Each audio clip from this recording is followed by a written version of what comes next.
Are Madhavan, बेमिसाल शख्सियत। भारत को कम से कम 10 लाख माधवन की आवश्यकता है। एपीजे अब्दुल कलाम, पूर्व राष्ट्रपति।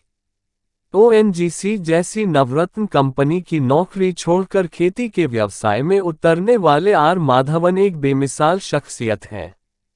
उनकी सफलता की कहानी कुछ इस प्रकार है।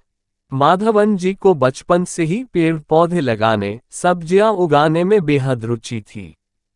किशोरावस्था में ही उन्होंने कई बार अपनी मां को खुद की उगाई हुई सब्जियां लाकर दी थीं और मां की शाबाशी पाकर उनका उत्साह बढ़ जाता था। बचपन से उनका सपना किसान बनने का ही था, लेकिन जैसा भारत के लगभग प्रत्येक मध्यवर्गीय परिवार में होता है कि खेती करोगे, कमाओगे क्या और भविष्य क्या होगा, जैसा सवाल प्रत्येक युवा से पूछा जाता है, इनसे भी पूछा गया। परिवार के दबाव के कारण किसान बनने का कार्यक्रम माधवन को उस समय छोड़ना पड़ा। माधवन जी ने आईआईटी जेईई परीक्षा दी और आईआईटी चेन्नई से मैकेनिकल इंजीनियर की डिग्री प्राप्त की। जाहिर है कि एक उम्दा नौकरी, एक उम्दा करियर और एक चमकदार भविष्य उनके आगे खड़ा था, लेकिन कहते हैं ना कि बचपन का प्यार एक ऐसी शय है जो आसानी से नहीं भूलती। इसके अतिरिक्त आईआईटी करने के दौरान किसानी का ये शौक उनके लिए आजीविका के साथ समाज सेवा का रूप ले चुका था। ओएनजीसी में काम करते हुए भी उन्होंने अपने इस शौक को पूरा करने की जुगत लगा ही ली। समुद्र के भीतर तेल निकालने के रिग, ऑयल रिग पर काम करने वालों को लगातार 14 दिन काम करने के बाद अगले 14 दिनों का सवैतनिक अवकाश दिया जाता है। माधवन ने ये काम लगातार 9 साल तक किया। 14 दिन तक मैकेनिकल इंजीनियरिंग का काम और अगले 14 दिन खेती किसानी के नए नए प्रयोग एवं अनुभव।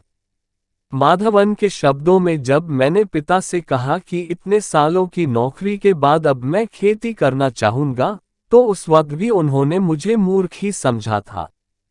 4 साल की नौकरी में मैंने इतना पैसा बचा लिया था कि चेन्नई के निकट चेंगलपट्टू गांव में 6 एकड़ जमीन खरीद सकें। वर्ष 1989 में गांव में पैंट शर्ट पहनकर खेती करने वाला मैं पहला व्यक्ति था और लोग मुझे आश्चर्य से देखते थे। 6 एकड़ में उनकी सबसे पहली फसल मात्र 2 टन की ही थी और इससे वे बेहद निराश हुए, लेकिन उन्होंने हिम्मत नहीं हारी। वर्ष 1996 में उनके जीवन का टर्निंग पॉइंट साबित हुई उनकी इजराइल यात्रा। उन्होंने सुन रखा था कि टपक सिंचाई, ड्रिप इरिगेशन और जल प्रबंधन के मामले में इजराइल की तकनीक सर्वोत्तम है। इजराइल जाकर उन्होंने देखा कि भारत में 1 एकड़ में 1 टन उगने वाली मक्का को इजरायली 1 एकड़ में 7 टन कैसे उगाते हैं। जितनी जमीन पर भारत में 6 टन टमाटर उगाया जाता है, उतनी ही जमीन पर इजरायली लोग 200 टन टमाटर का उत्पादन कर लेते हैं। उन्होंने इजराइल में 15 दिन रहकर सारी तकनीकें सीखीं। इजराइल में उन्हें मिले एक और हम वतन डॉक्टर लक्ष्मण, जो एक तरह से उनके किसानी गुरु माने जा सकते हैं। कैलिफोर्निया में रहने वाले डॉक्टर लक्ष्मण पिछले 35 सालों से अमेरिका में खेती कर रहे हैं और लगभग 60,000 एकड़ जमीन के मालिक हैं। उन्होंने माधवन की जिद, तपस्या और संघर्ष को देखकर उन्हें लगातार गाइडेंस दिया। उनसे मिलकर माधवन को लगा कि पैसे के लिए काम करते हुए यदि मन की खुशी भी मिले तो काम का आनंद दोगुना हो जाता है। लगभग 8 साल के सतत संघर्ष, घाटे और निराशा के बाद सन 1997 में उन्हें पहली बार खेती में प्रॉफिट हुआ। माधवन बताते हैं, इतने संघर्ष के बाद भी मैंने हार नहीं मानी। मेरा मानना था कि यह एक सीखने की प्रक्रिया है और इसमें मैं गिरूंगा और फिर उठूंगा, भले ही कोई मुझे सहारा दे या ना दे। मुझे स्वयं ही लड़ना है और जीत कर दिखाना है।